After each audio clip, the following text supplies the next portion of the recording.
अस्सलाम वालेकुम डियर नाजरीन, हमें कई मरतबा ऐसी सोचों और ऐसे नज़रियात और ऐसे ख्यालात में उलझा दिया जाता है, या हम खुद को ऐसे बांध लेते हैं कि हम किसी गलत चीज़ को सही मान लेते हैं या मनफी को मुस्बत मान लेते हैं। नतीजतन हमारी तरक्की की रफ्तार सुस्त हो जाती है। इसकी कई मिसालें हैं, जिनमें से एक हमारे कंप्यूटर्स या लैपटॉप्स का टाइपिंग पैड है, जिसे क्वालिटी कीबोर्ड कहा जाता है।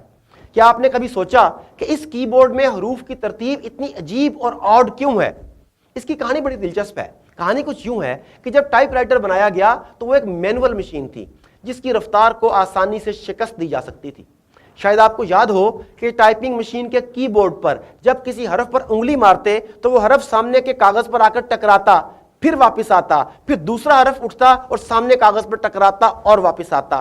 इस तरह यह सिलसिला चलता रहता। अब अगर कोई तेज रफ्तार टाइपिस्ट होता तो टाइपराइटर के अल्फाज आपस में उलझ जाते, जाने वाला लफ्ज आने वाले लफ्ज से टकरा जाता और वो फंस जाते। इसके नतीजे में रिदम खराब हो जाता। इस सूरत हाल से निमटने के लिए हरूफ तहज्जी की तरतीब ऐसे बनाई गई जो रफ्तार को आहिस्ता कर सके।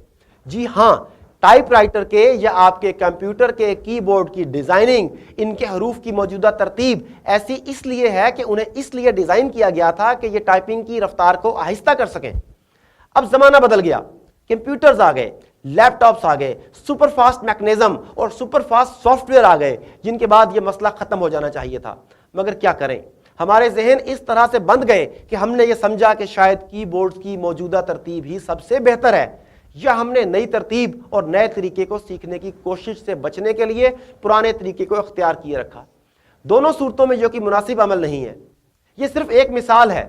हमारी जिंदगी में ऐसे कई मामलात आते हैं जहां हम कोई नया और बेहतर तर्ज अमल या तरीका सिर्फ इसलिए नहीं अपनाते कि हम समझते हैं कि जो बरस से होता चला आ रहा है शायद वही ठीक है, या शायद हम नया सीखने से बचना चाहते हैं, मगर यह मसले का हल तो नहीं।